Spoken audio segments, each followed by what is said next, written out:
Olá, boa noite a vocês que estão aí do outro lado da telinha. Hoje eu gostaria de chamar a atenção de vocês para um assunto muito delicado. Estou com um convidado aqui mais que especial. Boa noite, César. Boa noite, Aldo. Boa noite, galerinha. Tudo bem com vocês aí? Satisfação estar aqui com você. Você está bem, César? Estou bem, graças a Deus. Graças a Deus mesmo. Hoje eu convidei o César e a gente vai falar um pouco sobre depressão. É um assunto aí que machuca muitas pessoas e deixa muitas pessoas muito mal, assim, sabe? Porque nem todo mundo aceita, né, César, esse diagnóstico. Verdade, cara. E é a doença do século agora, né? Tá atualizado e cada dia vai tendo mais atualização, que nem o Windows. É verdade, César. E assim, o que mais preocupa, cara, o que mais preocupa no meu modo de ver assim, é que assim, a pessoa que tem depressão, que sofre desse problema, na maioria das vezes ela nem sabe. Nem sabe. E meio que acontece silenciosamente. Silenciosamente. Vamos dizer assim, a mente da pessoa, ela vai pegando informação daquilo que não está fazendo bem para ela. Um exemplo que eu posso dar é como se fosse uma panela de pressão. Se você coloca muita água ali ou o pino não tá legal, o que vai acontecer ali na hora que estiver já chegando o nível de pressão alta, a panela, né? Às vezes estoura lá e vai feijão para tudo quanto é lado, né? Sei. E a mente, eu acho que é a parte assim mais complicada do ser humano. É que toma conta de todo o corpo, né? Se sua mente não tá legal, o resto do corpo já era. E o que preocupa também, César, o que eu vejo assim, é que muitas pessoas levam esse assunto na brincadeira, né? E acha que quem tá passando por isso tá fingindo, tá fazendo corpo mole, tá inventando. Aquele negócio, né? A gente tem o pré, que acha que é aquilo, deixa pra lá, e já tem o conceito que aí forma uma palavra inteira, inteira, e já julga a pessoa. E o que mais a gente vê assim na parte, vou ser meio polêmico agora, a igreja hoje em dia não está preparada. Quase a maioria das igrejas hoje não está preparada. Por quê? A maioria da igreja pensa que é só o lado do espiritual. A pessoa ficou assim porque ela não ora, porque ela não quer saber de Deus e tal. É interessante você falar sobre esse assunto, porque eu já ouvi comentários como esse. É falta de oração, é falta de comunhão com Deus, e quando na verdade não é bem isso. E assim, quando a pessoa está doente, cada crítica que ela recebe, ela se afunda mais. Né? Ela se afunda mais. Antes de a gente se aprofundar nesse assunto, César, eu gostaria de falar a você aí, que está do outro lado nos vendo, que o César é meu amigo de infância. Nossa, Miriam, temos história aqui, temos história. Verdade. A gente era remelento aí. A gente passou uma boa parte aí da nossa juventude, né? Juvenil. Juvenil. Juvenil. Nos acampamentos da vida. Eu até falo com a minha esposa linda que está ali nos bastidores, que foi uma fase muito boa da minha vida.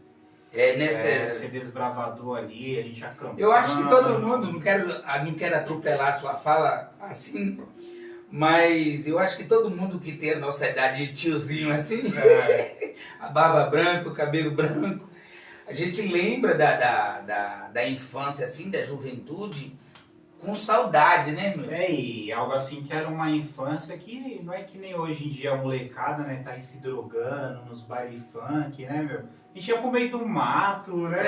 Verdade. Nossa, lembrei do negócio agora, às vezes a gente ia para um acampamento, não sei se a gente ia comprar alguma coisa, a gente ia vender ovo nas portas.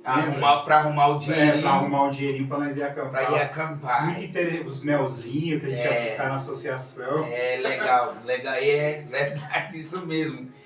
Saía aí vendendo as coisas pra arrumar um dinheirinho pra ir acampar. Naquele tempo não tinha internet. Não existia isso aqui, tinha né? WhatsApp. Não existia isso aqui, né?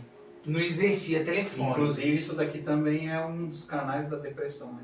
Né? Hoje em dia. Verdade, César. Graças a Deus tivemos assim uma juventude muito boa mesmo. Mas aí chega a fase adulta, as responsabilidades, e aí a vida começa a golpear. Aí vem as porradas, né? César, você é um cara completo, né? Você mexe com várias coisas, tem vários projetos, é DJ, tem um podcast também, depois a gente vai deixar o link aqui. Fala um pouco aí sobre isso, sobre o seu canal. Vou pegar da adolescência aí, resumidamente. Sim. Era algo que eu sempre tinha em mente em trabalhar numa multinacional. E acabei indo trabalhar numa multinacional no interior em Jaguariúna, né, uma empresa boa, mas era de cachaça na época, né? Não bebia, mas entrei na multinacional. Só que era aquela época novo, né? Ainda estava com 18 anos, ainda tinha bastante contato com os meninos aqui, o Josa, a Renata, inclusive eles foram me visitar lá onde eu morei. Né? E sempre tive uma meta de querer trabalhar com tecnologia.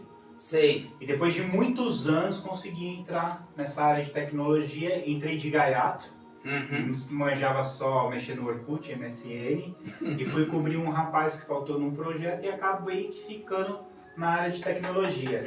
Eu tô rindo você falar do Orkut, MSN. Esse rapaz é velhinho, hein, você? Vou fazer 39 domingo, hein? Depois eu deixo o endereço aqui pra vocês deixarem presente pra mim. E entrei na área de tecnologia. Né? E a área de tecnologia me trouxe o quê? Os meus projetos. Né? Já estava casado, inclusive casado foi no casamento do Josa, que eu viajei para Campinas e descobri um projeto da hora para minha vida. Legal. Eu vi um programa de rap, que eu passei a curtir muito rap, né? E vi um rapaz fazendo uma programação de uma web rádio pela internet. E isso, fiquei assim meio louco, né? Porque às vezes a gente colava num estúdio com o seu Edil, o pai do Enio. Sim. Né? Aí você mexendo no estúdio na rádio, né? Mexendo ali na mesa, tudo. E aquilo ali chama a atenção de qualquer garoto, né? Então, e aí a gente ficava assim, pô, vamos fazer uma rádio aí, aquele estúdio top. E eu falei, como que esse moleque faz a transmissão pela web? Que não tinha esse negócio ainda. Sim. Né? E aí eu entrei em contato com a rádio e perguntei pra eles assim, como que você consegue fazer a transmissão via web? Aí o rapaz me explicou. Depois de algumas semanas veio o convite para me fazer parte da Rádio Rap Gospel. Entrei como locutor e depois a gente fez a parte de diretoria, junto com a minha esposa, a Mariana e o Joe. Que o Joe é o marido da Mariana, que é minha irmã. Só que eu era meio eclético, não curtia só o rap. E o rap naquela época na igreja ainda tinha muito preconceito também. Era coisa de maloqueira, era coisa de ladrão, você tava levando o mundo pra dentro da igreja. Até hoje. Até hoje ainda não tem tanto mais. Porque hoje até as igrejas mais tradicionais, você tem eventos, né? Que nem a Assembleia de Deus, né, as igrejas mais assim... mais tradicional, aceita hoje em dia, né? Porque qual que é a visão hoje da igreja? Tentar trazer essa molecada que curte o mundo. Mas não que você está trazendo o mundo para dentro da igreja, você está trazendo uns estilos para tentar deixar os jovens dentro da igreja. Entendeu? E aí, como eu era eclético, às vezes a gente colocava um louvor, adoração, tal, e a direção da rádio batia de frente comigo e com o Diogo. Porque era uma rádio focada no rap. E aí começou a ter alguns atritos, e é onde nasceu o projeto Gospel Radical. Por que o Gospel Radical, né? Aquela época andando de moto, sem carta, na adolescência, fazendo coisas assim, radicais, e veio esse projeto. Que era um evento para você levar os jovens para dentro da igreja. E aí você teve a ideia de montar, esse aí é o seu... Isso, esse é o nosso... Foi a rádio, nasceu a rádio Gospel Radical, aí era para todas as tribos, era... Mas ele se estendeu até o seu canal, né? Se estendeu, que nasceu como uma rádio web, e qual foi o estouro da Gospel Radical? A gente tinha um diferencial que colocava os eventos que a gente participava ao vivo. Aí às vezes batia 16 mil ouvintes, batia 5 mil ouvintes, até chegar a 100 mil ouvintes. Mas essa rádio, hoje é o seu canal, é o mesmo... Hoje, ela, na verdade, o canal a gente fez uma modificação, que aí eu vou pegar um pouco da história que eu fiquei doente, por que a gente modificou isso daí. Ah, entendi. Mas aí de início veio a gospel radical e comecei a cantar rap nos projetos. A gente sempre fazia em escola, casa de cultura, a gente fazia ali onde a galera necessitava ouvir a palavra. Uhum. Porém, a gente foi ganhando um nome e começou a participar de eventos tanto pequenos como eventos grandes. Uhum. E cantores do gospel, aí uma galera do gospel... Você mandou um link pra mim outro dia e eu tava vendo, né? Passou uma galera lá, né? Bem conhecida, né? A gente pegou alguns cantores, Silveira, DJ Alpiche, Tom Carp, Pregador Lu, tem uns vídeos do Thales Roberto, Cristina Mel mandando um alô pra Gospel Radical, né? E a gente acabou ganhando um espaço, né? Legal, César, bacana mesmo. E querendo ou não, isso ajuda outras pessoas que estão aí do outro lado, né? Porque como a gente estava conversando um pouco aqui antes de começar a gravação, qual que é o pensamento por trás disso daqui, né? Eu gosto sempre de falar isso na gravação porque quem tá do outro lado não sabe qual que é a nossa intenção nisso aqui. Eu creio que você, como eu, a gente não tem intenção de ganhar dinheiro, ficar famoso, nem nada. A minha maior intenção, de verdade, do fundo do meu coração, é ajudar você que tá aí do outro lado, porque às vezes a gente fica em casa perdido aí, passando o dedinho na tela com um conteúdo bacana, que vai te ajudar ou te inspirar de alguma maneira, e assistindo programas como esse, quem sabe não te ajude. Porque hoje, olha o assunto, depressão. A gente tem uma convidada, uma psicóloga, que ela vai vir falar sobre vários assuntos. Ela tá agendada e tal, no dia que era para vir, aconteceu que ela não pôde e tal, mas já ela vai falar aqui um pouco, tá, vai dar algumas dicas de saúde aí, como prevenir algumas coisas também. Então, é assim, eu gostaria muito, de verdade, que você desse uma atenção maior, sabe? Tirasse alguma coisa que fosse ajudar você aí do outro lado. César, é assim, você passou por altos e baixos aí na sua vida, né, cara? Falando com esse bate-papo, com essa abertura que você falou aí, com tão desenvolto, assim, feliz, ninguém olhando pra você assim, fala que você passou por esses maus bocados aí que você passou, né? Então, na verdade, essa fase toda, né, da Gospel Radical, quem me conheceu nessa época nunca imaginou que eu ia cair. Porque eu sempre fui, que nem a gente estava conversando aqui nos bastidores, era uma vida ativa, né, trabalhando, a gente tinha o programa de TV, fazia o programa de TV, saía, ia para os eventos, cantar, né, fazer os evangelismos. Às vezes a gente até mal tinha tempo para sair em família. Sim. Né, você já casado, e meu trabalho sempre foi muito complexo. Né, você atender um cliente, a diretoria do cliente, então era um trabalho que exigia muito da mente. Só que o que acontece? Quando você exige muito da sua mente, que nem você tem tudo ali ativo, e evento, era aquilo e tal, aquela correria, aí chegou uma hora que a mente não aguentou. Né? E foi onde veio a minha queda. Começou com uma ansiedade, né? Eu começava a ficar ansioso, não dormia direito, ficava preocupado de ir pro trabalho e tal. Só para me entender, assim, César, você já trabalhava como... Na área de TI já. Na área de TI já. Porque além de todos esses projetos da sua família, além do Gospel Radical, que você fazia parte da diretoria e tal, você ainda tinha o seu trabalho fixo. Tinha o meu trabalho e um trabalho bem puxado. Que era de TI. De TI. Você atendia presidentes, né? De banco, essas coisas. Né? Pessoal bem refinado. Uns caras assim que... refinado e exigente também, né? Os caras que te tratam assim, né, velho? Tipo... Como se você não existisse. Né? E isso aí é que machuca a gente, né, César? E aí, como a gente não tinha tempo, né? E se dedicava ao trabalho, dedicava no evento, de vir pra lá. Então foi onde eu fui começando a ficar meio... assim, né? Já depressivo. que nem eu falei, começou na ansiedade, foi pra depressão. Ficava pensando um monte de coisa, Pensando alimentando aqueles isso. pensamentos. E quando chegou na depressão, eu tive uma crise de pânico no trabalho. E aí fiquei acho que uma semana afastado. E até então ninguém sabia que era depressão. Você apenas passou mal, era um mal-estar. E aí evoluiu, né, pra depressão, até eu querer tirar minha vida. Só que aí eu vou voltar alguns anos atrás. Tentei tirar minha vida em 2007 tomando chumbinho. Espera aí, César. Como é que é? Tentei tirar Deixa eu minha chamar. Olha, presta atenção nisso aqui, rapaziada. Você que tem filhos em casa, adolescentes, pessoas assim que tá agindo de um comportamento meio que estranho. E você acha que não acontece? Aqui, ó. Eu tô de frente com o César. Eu conheço o César desde a minha infância, praticamente. E olha só, eu jamais, César, na minha vida, eu imaginar que você fosse passar por esse tipo de coisa, cara. Então, tomei o chumbinho e ó, lembra dessa parte, hein, que vai ser o final.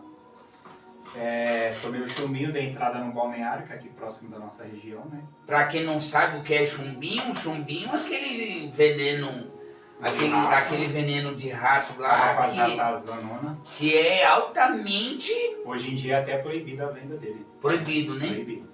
E tomei esse chumbinho, já... Isso um ano antes? Não, isso aí não tem alguns anos antes. Alguns anos antes você fez isso? Isso, 2007. E assim que eu tomei, já, coisa rápida, né?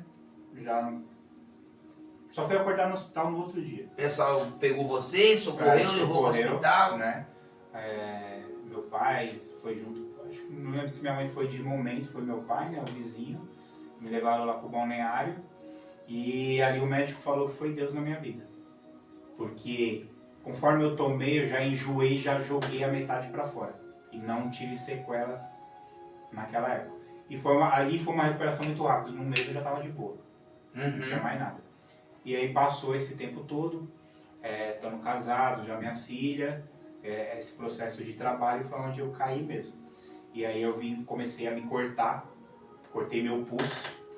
E aí Isso, aí minha mãe, a minha esposa, o Bruno, né, amor, né? Na primeira internação, um amigo meu, também que cantava rap com a gente nos eventos, foi junto com a gente pro hospital. Só que aí quando eu nesse hospital, aí já tinha aquela lei. A pessoa que tenta tirar a sua vida, automaticamente o hospital tem que mandar já para uma clínica, né, psiquiatra. Uma psiquiatria. E aí eu cortei o pulso e fui pro hospital psiquiatra. Isso lá em Santana, longe pra caramba. Isso aí? Aí eu falo onde a pessoa, quando começar a sentir, ela tem que procurar ajuda. Porque isso aconteceu você estando casado com um filho, trabalhando, tendo os eventos e tudo. Se você olhasse assim, era uma vida legal, tranquila. Acima de qualquer suspeita. E um sonho realizado de poder trabalhar numa multinacional. Às vezes, tanto aquele sonho que você quer é o que Deus não quer para sua vida. Só que você insiste. E aí lá na frente você tropeça. E cara... Repete isso de novo, César. Às vezes aquele sonho que você pensa que é aquele passo que você quer, aquela realização, não é o que Deus quer para sua vida. E depois lá na frente você vai colher o fruto bom ou ruim. Porque a colheita, filhão, ela vai vir de qualquer jeito. Forte isso, hein? Entendeu? E aí foi a minha primeira entrada na psiquiatria. Eu falei, caramba. Eu fiquei revoltado. Falei pra minha mãe, falei pra Cris, a Mariana também tava junto, o Bruno, eu falei, eu não quero vocês vindo visitar, porque eles assinaram, minha mãe assinou. Foi minha mãe ou foi você, irmão? Sua mãe. Minha mãe assinou pra mim ficar internado, porque eu não queria ficar internado, só que eu tinha que ficar. Você não aceitava então, que tava com problema? Não, eu sabia que eu tava com problema, só que eu não aceitava o tratamento. Você não queria fazer, eu achava que não tinha necessidade de ficar internado. Olha só como a cabeça da pessoa... Foi o que eu falei no começo. A pessoa ela tem que procurar, assim, nos primeiros sinais ela tem que começar a buscar ajuda. E assim, ajuda de profissional, não de terceiros. Que vai ficar palpitando, vai falar que você tá com frescura, algo do tipo. É realmente procurar alguém que realmente entende sobre o assunto. Porque você vê, se eu tivesse procurado no começo da ansiedade, Pode ser que eu não teria cortado meu pulso e não teria ficado internado. Eu fiquei 3 vezes internado no hospital psiquiátrico, cada internação 20 dias. Correto? 20 dias de internação. E assim, você vê outras pessoas numa situação pior que a sua. Ô César, peraí, cara. Vamos por partes aqui para você deixar isso aqui bem claro assim, para que as pessoas que estão do outro lado nos vendo entendam perfeitamente esse assunto aqui, porque é um assunto muito delicado. É assim, eu conheço você, pelo menos eu nunca ouvi falar e nunca presenciei você fazendo uso de entorpecentes. Você nunca usou? Nunca bebi, nunca fumei, sempre fui de boa. Praticamente você nasceu na igreja. Nasci na igreja, meus pais evangélicos. E não é porque assim, algumas pessoas podem pensar, pô, o cara pirou, chapadão de droga, de alguma coisa do tipo, e nada disso. Você nunca fez uso desses negócios. Então, e tem outras pessoas que pensam isso daí. O cara entrou em depressão porque usa droga, porque bebe e tal. Mas não. Ou matou e fez alguma coisa que... consegue segurar o BO ali, né? A mente fica doida. Putz, matei um cara ali, mano, matei uma vida.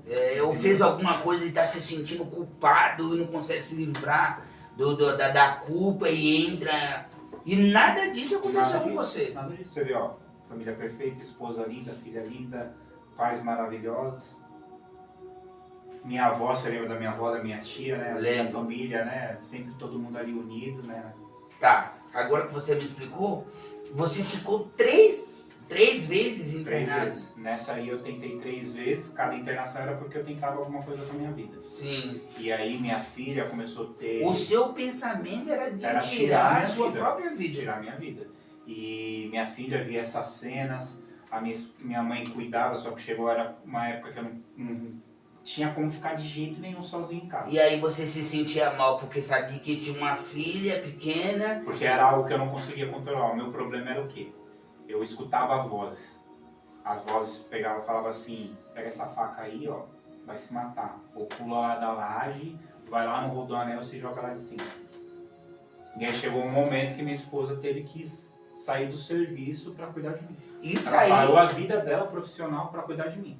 E ó, 8 anos eu fiquei doente, tomando 13 comprimidos por dia. 8 anos, César? Se você ia lá em casa para trocar ideia comigo, era assim, e aí, beleza? Só respondia isso. Não conseguia conversar, não dormia. Se eu tivesse que sair para ir num lugar, não dormia à noite. A ansiedade não deixava. Caramba, César. Isso aí que você tá falando é um prato cheio para as pessoas dizer que era uma falta total de comunhão com Deus. Né? Não tem Deus no coração. Eu lembro que a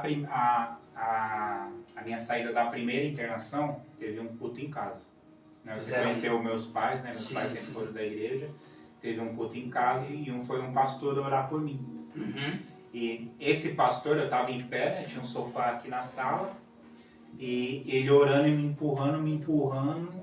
Aí ele viu que eu não ia cair, uma hora ele chegou e falou assim, você não vai deixar o demônio sair do seu corpo? Minha mãe ficou louca com isso. Né, amor? Ficou doida. Ele foi lá na sua casa te visitar, resolveu fazer uma oração com você, e na oração ele queria expulsar o demônio que estava com você. Não existia. Porque às vezes tem muita gente que fala assim, meu, é culpa do capeta. Às vezes a gente faz umas cagadas na vida e fala assim, não, é culpa do capeta. Aí o capeta tá ali sentado ali, pô, de novo os caras estão jogando a culpa em mim, meu. Eu não tenho nada a ver com isso, ele que fez as cagadas dele, que se assuma lá, né, não? Vamos explicar aqui, a gente não tá defendendo o capeta, não. Não tá defendendo. A gente só tá falando que você tem que assumir os seus B.O., as consequências aí das suas escolhas. É isso que a gente tá falando. E no caso não era nem uma coisa nem outra. Nem outra. Não era uma doença mesmo, né? Se igual Deus, ele deu, né, os profissionais, né, para cuidar desde o início lá, né, de Jesus, deu os profissionais para cuidar da sua saúde. Então, a depressão hoje é tratada praticamente por 2 profissionais, né, que vem o psicólogo e o psiquiatra. Sim. Quando o psicólogo não consegue resolver, o psiquiatra, a atuação dele é te medicar. Entendeu? E nos psicólogos, eu passei em vários, eu não conseguia me adaptar. Mas aí é algo meu. Eu não conseguia me abrir, porque às vezes algumas perguntas que fazia, aquilo me deixava pior. dava algum tipo de... Isso, dava, ficava pior isso daí, Uhum. entendeu? Tinha certos assuntos que se tocasse já era um... Uma porque eu já não conseguia conversar. Sim. Entendeu? E só tomando medicação eu parecia um robozinho, cara. Ficava todo duro, zóio 13? Era 13 comprimidos, né, irmão? 13 comprimidos por dia. Nossa, e mesmo assim, tomando esses comprimidos eu só pensava em suicídio. Mesmo medicado, a pausa que tinha do efeito dos remédios era com esses pensamentos de tirar sua própria vida. Tirar e mudava a medicação pra cá, mudava a medicação pra cá, até que eu conseguia me manter um pouco. Mas vira e mexe, vinham uns gatilhos que eu queria tirar minha vida. A convivência, a sua esposa estaria sentada ali, a convivência em casa assim, César, com a sua esposa... Cara, a gente sempre foi um casal tranquilo, nunca levantei a voz pra ela nunca levantou a voz. Às vezes tem aquela discussão que é coisa normal de casal, claro, né? Claro. Uma filha linda, abençoada, né? Que nem você conheceu meus pais, sempre ali junto com os filhos ali, dando atenção, né? Trabalhadores, né, cara? E assim, era uma vida tranquila. Tipo, se você olhar logicamente, não teria que ter depressão, eu não precisava tirar minha vida. Entendeu? Se fosse fazer um apanhado, um levantamento da sua vida, não ia encontrar um porquê assim, vamos dizer assim, um motivo para você estar naquela situação. Um motivo. Caramba, César. E aí, resumidamente, para não ficar tão grande aqui o assunto, fiquei esses 8 anos doente, cara. 8 anos. E batalhando. Graças a Deus, Deus me deu uma esposa maravilhosa, abençoada. Porque se fosse outra mulher na atualidade, tinha o que a gente estava conversando ali antes. Tinha me largado, não quero mais esse cara. Inclusive, pessoas de igreja falando, não, você vai ficar com o César. O cara tá aí, ó, doente, tomando medicação. Vai cuidar da sua vida, vai ser feliz. Ser nova, bonita. Pode arrumar um cara aí que... Você, assim, que a gente conhece, sabe como é que funciona um casamento, né? Geralmente a gente casa pra cuidar, a gente tem a nossa família e o homem é o que cuida, o que protege, entendeu? Hoje, graças a Deus as mulheres podem trabalhar e querem trabalhar para ajudar os seus maridos a suprir as necessidades da casa, mas o homem sempre foi mais o provedor. E no seu caso, além de não poder trabalhar, você ainda estava doente. Você já se sentiu inútil ali, né? Entendeu? E vou te falar, a gente era rodeado de pessoas. Nextel era a cada 1 minuto, Nextel tocava. Quando eu fiquei doente, que eu não estava mais proporcionando tocar a música de um cantor na rádio, colocar o cara no evento, colocar o cara na TV, no programa de TV, mano, cadê os caras quando eu fiquei doente? É aí que você descobre onde é que tá os verdadeiros amigos, né, César? Cadê os caras? Aí a gente conta aí nos dedos aí uns 4. Que eu não vou citar nome, mas os caras sabem. Os caras sabem porque quem eu converso diariamente sabe que são os caras que estavam do meu lado. Inclusive, 2 deles, eu vou citar 3 deles, né? O Marcos ajudou bastante. O Luiz, o Tinho, o Luiz é o parceiro onde é o estúdio do podcast lá em São Bernardo do Campo, o de Ramos Podcast, hein? Depois vocês acessam aí. Né? E é um cara assim que, mano, tá do nosso lado assim. Tem pessoas que chegam na nossa vida para somar de verdade, né, César? Que faz toda a diferença, cara. Eu não tive esses problemas para chegar nessa situação que você chegou, mas eu passei por maus bocados. Você conhece a minha história também. Eu já pensei assim, eu já me peguei com alguns pensamentos ruins. O ruins. pensamento mas não teve o ato, né? Isso, eu acho que o cara, mano, quando ele chega pra tirar a vida dele, o bicho é homem, velho. Porque pra ele que ele tirar a vida dele, mano, é louco, velho. Você fala assim, mano, eu não quero mais a minha vida, tirar a minha vida. Porque ninguém quer morrer assim, né, César? A vida, por mais que a gente tenha dificuldade, por mais que seja colocado os problemas, os obstáculos na nossa vida, a gente quer viver. É que assim, pra gente que é cristão, a gente sabe a consequência disso depois. Sim. Né? Mas ali no momento, o cara ele só quer acabar com a angústia dele. Sim, é que assim, César, a pessoa quando chega nesse estágio, cara, quando a pessoa chega nesse estágio assim da vida, a pessoa não responde por si. E você também, voltando para o lado cristão, você vê assim, um pastor. Teve um pastor aqui, esqueci o nome dele agora, muito conhecido, que ele tirou a vida dele. Quantos pastores aí tá para tirar? Esses dias eu tava conversando com um pastor amigo nosso também, da caminhada de eventos. O cara também é uma vida estruturada, cantor de rap e tá nessa situação. E eu troquei mó ideia com ele. Inclusive, foi no domingo, a gente tava se arrumando para ir pra igreja e eu comecei a passar mal. Comi alguma coisa... Não, eu cheguei, fiquei fora, né, amor? A gente chegou cansado, acabei pegando no sono. Domingo agora. Domingo agora, elas foi as duas para Sexta-feira. Sexta-feira passada. E elas foram para a igreja.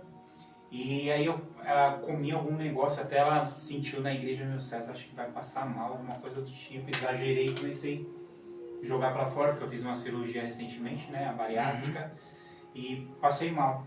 Só que aí depois veio um entendimento, comecei a conversar com esse conhecido nosso amigo, né? E ele, cara, agora é minha vez que eu tô com depressão. E ele falou assim, você é um cara que eu queria trocar ideia pela o que você passou. E a gente ficou conversando. Inclusive a palavra do culto, que é online, bateu do que a gente estava conversando. Hoje... E você vê, eu não fui pra igreja, mas eu tava assistindo o culto e conversando com ele. Você mandou até o link, falou se você não estiver na igreja, assiste aí. Isso, entendeu? E às vezes Deus ele usa assim no improvável. Né? E graças a Deus não achando, mas tem pessoas que se espelham, se espelhou, né, nesse trajeto meu de vida. Sim. E eu ter levantado. Hoje eu recebi a visita de um amigo meu lá no trabalho, o Thiago, não posso falar o nome dele aqui sem problema nenhum. E a gente estava conversando sobre esses assuntos assim de a gente não entender porquê de alguns processos na nossa vida. A gente não, quando está passando, se pergunta, né, por que eu? Se questiona Deus e ora e quer sair daquela situação e tal.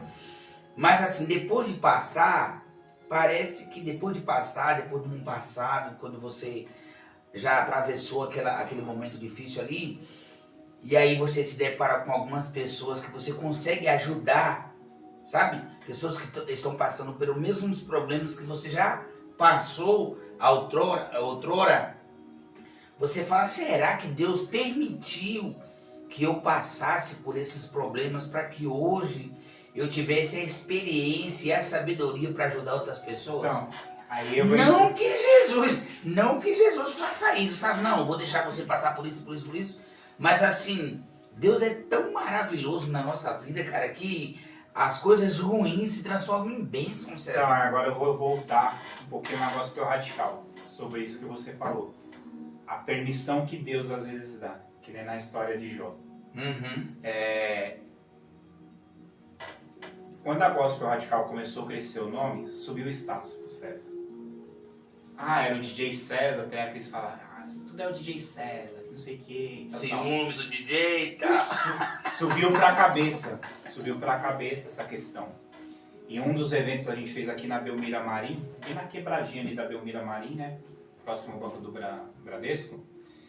E veio uma pastora de uma igreja chamada Casa Firme. Que é essa igreja lá na Avenida do Cursinho. É uma igreja bem estruturada. E ela veio conhecer o projeto do evento.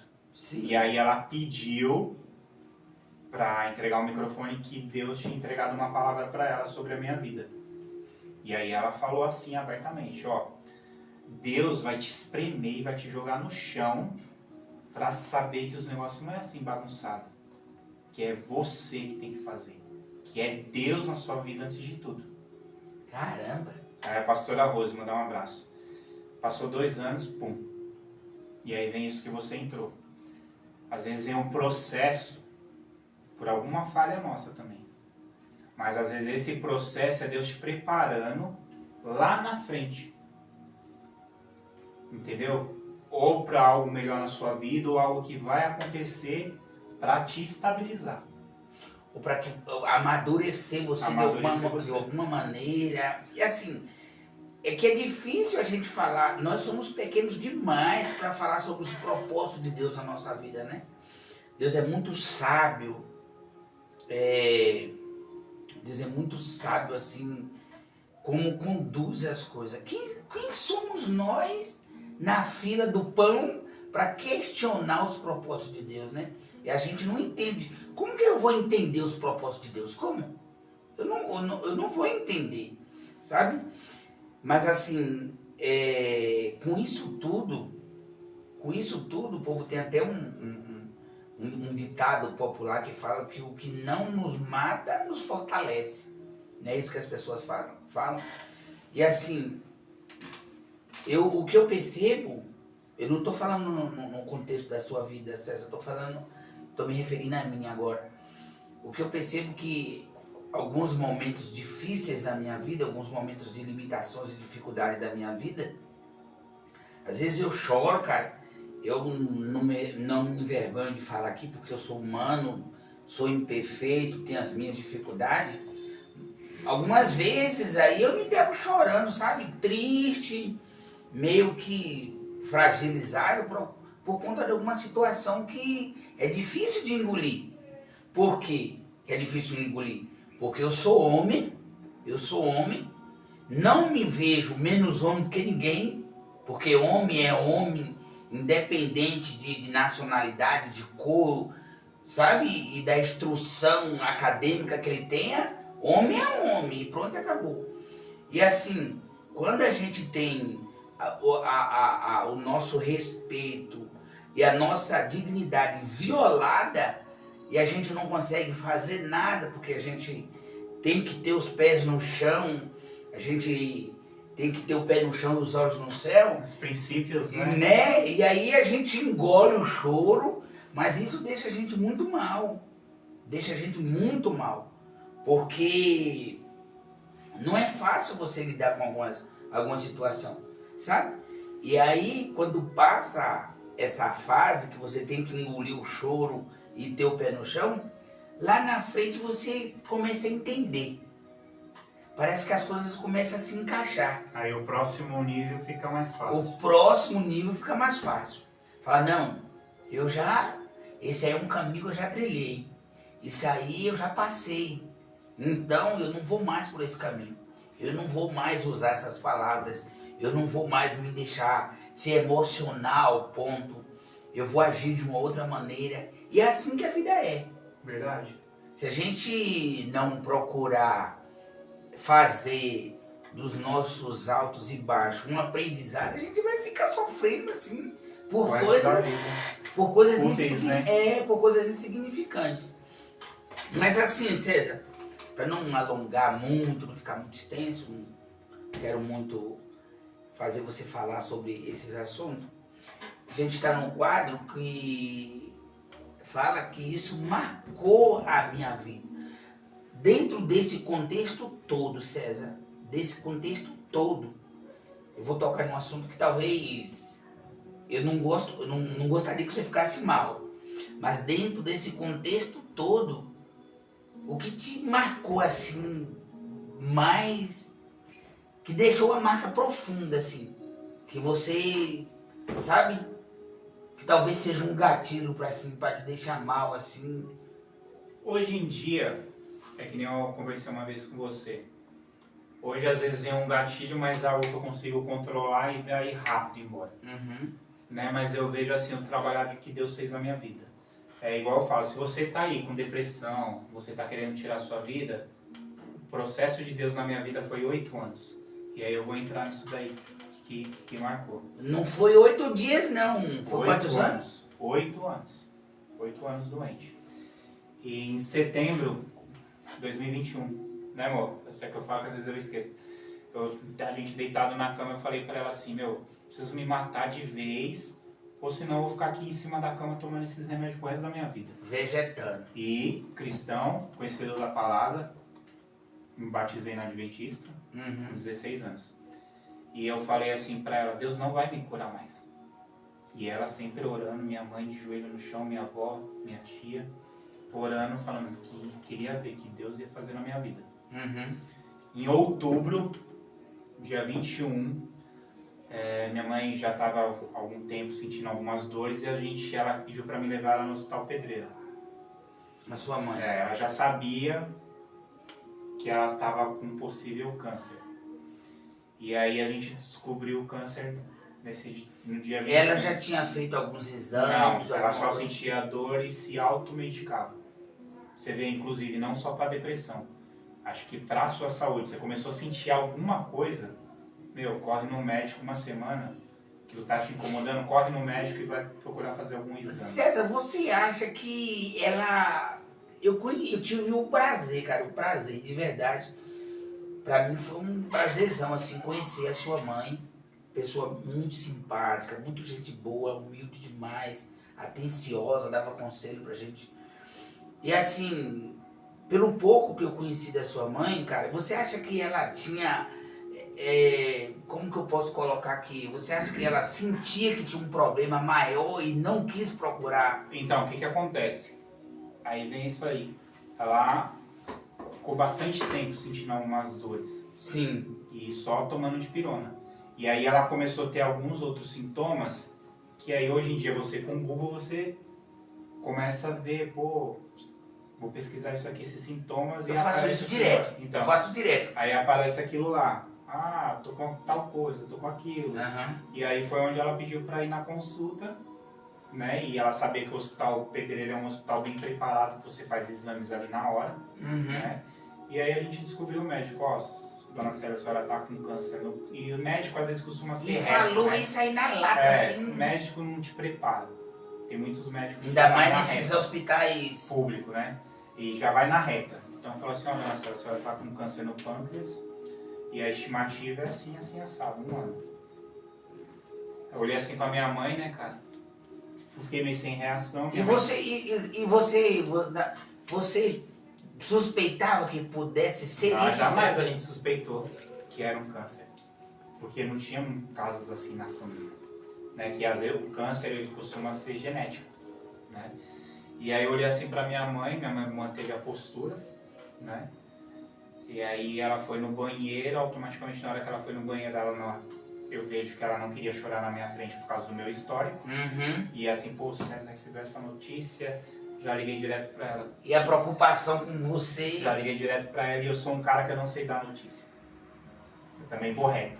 Eu também não sei, cara. Aí eu falei pra ela, Cris, cara, você não acredita, minha mãe tá com câncer, aí também já vem a preocupação dela comigo, com a minha mãe. E aí a Mariana tava viajando, eu falei, Mariana, você tem que voltar que a mãe tá com câncer. Tipo, é pai e pum, entendeu?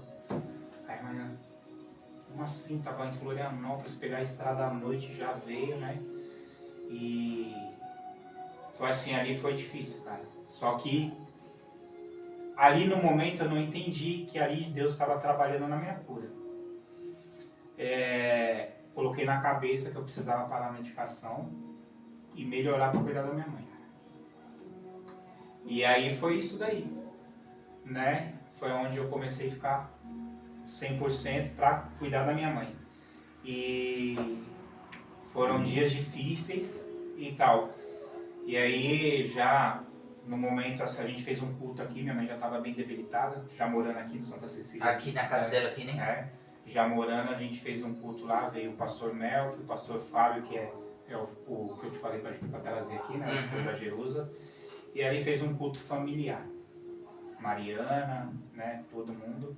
E aí o pastor Fábio perguntou assim para minha mãe, eu não lembro muito bem a pergunta, mas foi tipo algo assim, Dona Célia, moça, você lembra a pergunta que ele fez? Ele fez algo tipo assim, o que a senhora tipo deseja ou algo do tipo, né? Aí a resposta dela foi assim, eu tá vendo meu filho curado. Que ela orou muito pela minha cura. Né? E aí passou alguns meses, ela já ficou mais debilitada. Ficou acho que 4 dias internado onde ela fez o tratamento, que foi no INCESP.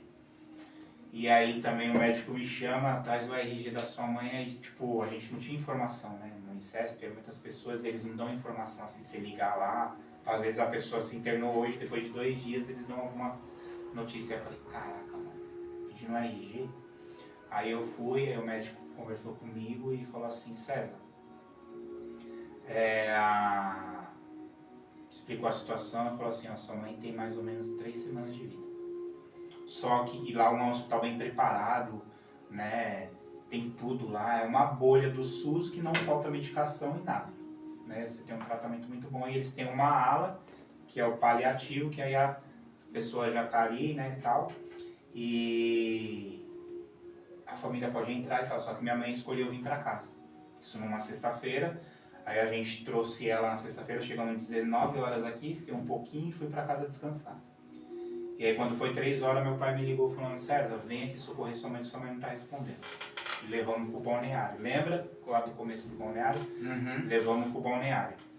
E aí a médica falou, ó, sua mãe tem 3 dias de vida aqui, a gente não quer colocar intubação, algo do tipo. Quando você, desculpa César, quando você falou no início da gravação aí, você falou que presta atenção no balneário e tal. No balneário. E aí agora, quando você tomou o veneno, que te levaram, foi socorrido pro balneário aqui. Isso. E aí eu fiquei de domingo para segunda com a minha mãe, né? E aí eu fiz uma oração para Deus ali. Eram umas 3 horas da manhã. Tinha ligado pro pastor, meu pastor, e aí eu fiz a oração. Em seguida que eu desliguei o telefone. E aí eu orei assim para Deus tirar o sofrimento da minha mãe. Ela estava já sofrendo bastante. O câncer, cara, é um negócio que acaba com você. Você é louco, cara. Né? E eu fiz aquela oração. E aí eu fiz a troca, né? Com a minha tia, meu pai foi junto com a minha tia para levar lá no hospital. E aí a gente fez a troca e eu voltei para casa.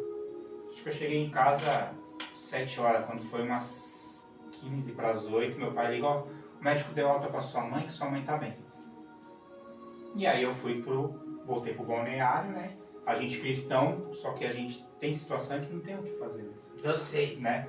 E aí eu voltei pro médico, o médico realmente tinha dado alta, eu quebrei o pau com o médico ali, o plantonista, que ele falou assim, ó, não tem como a gente cuidar mais da sua mãe aqui. Eu falei, então como que a gente vai cuidar em casa se vocês não podem cuidar?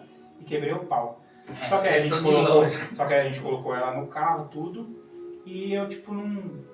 Caiu a ficha quando eu já tava aqui no céu azul. Falei, irmão, o cara não me deu a alta dela. Só que eu também não imaginei que tinha sido combinado. Você não assinou nada? Não assinei nada, nem meu pai, não via a alta, né? E a gente trouxe, como minha avó já era de idade, o hospital não deixava entrar. E eu fui buscar minha avó, trouxe, ficamos um pouquinho ali e tal. E acho que aí quando foi, depois que eu levei minha avó, quando foi lá, acho que umas 4 horas, minha mãe faleceu.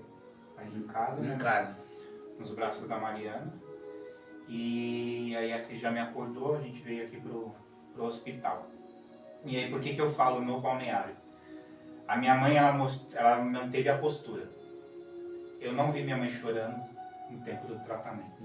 A pessoa ficava triste, mas ela não chorava na nossa frente. Nesse período todinho que você ficou doente, ela sempre se manteve ali? Orou. Não, eu falo na questão do câncer dela. Ah, tá. O tratamento do câncer dela. Sim. A gente não via ela chorando na nossa frente. Ela manteve ali a postura. E aí por que eu falo do início do balneário e o final do balneário? Minha mãe sabia que ali era o último momento de vida dela. E ela não fraquejou. Ela manteve a postura e lutou os últimos momentos de vida. Pra quê? Hoje eu tenho esse pensamento. Demorou um pouco para mim ter esse pensamento sobre o que Deus fez através da... Porque às vezes você fala assim, a pessoa pode falar o que assim, mas como assim Deus curou você através de uma doença, de um familiar seu? Né? É forte isso. Né? E aí, só vim entender isso no início do ano. E assim, não 100%. Eu entendi alguns meses atrás com um amigo meu, que ele falou, olha que louco que Deus fez na sua vida através do câncer da sua mãe. Se quando vir na minha cabeça eu querer tirar minha vida de novo, eu lembrar desses últimos dias de guerra que ela lutou firmemente. E isso era uma doença que ia acabar com a vida dela. Rapaz, pra mim não fraquejar e eu não cair novamente. Eu lembrar disso. A sua mãe passou os últimos momentos da vida dela justamente aonde você tentou tirar minha vida. Rapaz, cara, quando você falou pra mim, César, que a sua mãe estava nessa situação, eu vou te contar isso aqui agora, a gente conversando. Quando você falou isso pra mim, eu fiquei sabendo, temi demais pela sua saúde, cara. Eu fiquei Acho que é muita gente, né, amor? extremamente... Principalmente minha família, né? Eu fiquei extremamente preocupado. Eu falei, meu Deus, o César tem um histórico, assim, muito delicado, né? Com problemas de saúde. E agora a mãe dele passando por essas coisas assim, é um gatilho fortíssimo pro César voltar a ficar doente. E várias vezes eu orei por você, cara. Várias vezes mesmo. Amém, obrigado. Sabe? Culto aqui de pôr do sol e tal. Várias vezes eu orei por você. Porque Deus tomasse conta da sua vida, né? Tomasse conta da vida da sua mãe e tal. Por conta da minha preocupação. Mas hoje, conversando assim com você aqui, igual a gente está batendo esse papo aqui agora, eu percebo que realmente você está curado, cara. E Deus foi maravilhoso assim na sua vida. E assim, qual ser humano que não tem luta hoje em dia? E vira e mexe, a gente tá passando por umas lutas. Às vezes eu fico desanimado, né? A gente comentou ontem, eu tava um pouquinho desanimado, mas é coisa assim que... Eu sei que já vem acontece com rápido, qualquer né? um e a qualquer momento também, né? Ninguém é super-homem, né? Não, Ninguém é sim. fiaço. A gente faz planeja uma viagem com a família para ir na praia e chove, a gente desanima. Uhum. Se a gente sai com um carro e alguém bate no carro e machuca, sei lá, a gente desanima. Então não é porque você desanimou que você ficou doente. César, eu vou te falar, cara, falta as palavras assim, sabe? Eu não sei encaixar as palavras corretas para te dizer com essa situação toda. Mas eu me atrevo a falar, César, que Deus, ele é muito misericordioso, cara. Muito. Não na minha e na sua vida, mas na vida de qualquer uma pessoa que, assim, busca a Deus, né? Eu tenho certeza que a sua família, você, a sua esposa, buscou muita orientação de Deus para esses dias difíceis aí que vocês viveram. Foi muito joelho no chão ali, né? Da minha família. E pra me ver bem. Até hoje eu comentei com a Cris, eu falei assim, nossa amor, imagine minha mãe me vendo magrinho, né? Eu tava gordão, né? Eu tive que fazer uma bariátrica pra tirar uma hérnia. E tamo aí, né, cara? E é aquilo que a gente comentou. O processo é doloroso, às vezes a gente acha que não vai aguentar, que é o fim, que, pô, ali já era. Antes de você concluir essa fala, porque a gente já tá finalizando aqui, se você tivesse que deixar um recadinho aí para alguém que tá te vendo aí e acompanhou até agora a sua história, César, o que você falaria para um jovem que tá numa situação aí deprimido, cabisbaixo, sofrendo, sei lá, por conta de algumas escolhas, ou talvez nem foi escolha da pessoa, mas a pessoa está passando por alguma dificuldade, sei lá, um jovem, uma jovem, um rapaz, uma mulher, sei lá, uma senhora. O que você falaria para uma pessoa que está passando por essa dificuldade toda, você que enfrentou tudo isso aí? Primeira coisa, não passa do seu limite. E você vê que você está começando a ficar ali com ansiedade, aquilo está te incomodando, vai procurar um tratamento. Se você não tem um convênio, vai num CAPS, os caras têm um trabalho assim exemplar. Às vezes as pessoas criticam o SUS, mas mano, tem muita gente doente. É uma fila muito grande. Muita. E se você for em outros países, você não tem um atendimento de graça que a gente tem aqui no Brasil. Entendeu? E cara, não desista. Vai ser um processo doloroso? Vai, não vou mentir pra você. 8 anos, hein? Mas não desista. Se você tem um familiar, cara, não julgue o seu familiar, não fale que ele tá chamando a atenção, apoie, dê um abraço. Às vezes, é coisa simples você mandar ali um bom dia pra ele, e aí, cara, eu tô junto com você, se precisar de mim, demorou, cara, é coisa simples. Você não precisa fazer... Que faz toda a diferença, mano, né? Você não precisa ter 1 milhão pra poder ajudar uma pessoa, cara. Um simples abraço, você cumprimentar a pessoa, cara, ali naquele momento, às vezes a pessoa já tá com aquele pensamento ali de querer tirar a vida, mas ela recebeu um abraço, cara. É a melhor coisa que tem. Que o Senhor Jesus Cristo te abençoe aí, nas suas dificuldades, nas suas limitações. César, obrigado, César, de coração. Eu que agradeço, cara. Obrigado mesmo, de coração. Eu sou feliz demais por ter você como meu amigo, um parceiro, um irmão aí que me ajuda aí com os cortes aí da gravação, editando essas coisas. É o César também, que me ajuda com isso. Que o bom Deus nos ajude sempre. Obrigado, viu? Eu que agradeço. Deus abençoe. Tamo junto. Tchau, tchau. Abraço.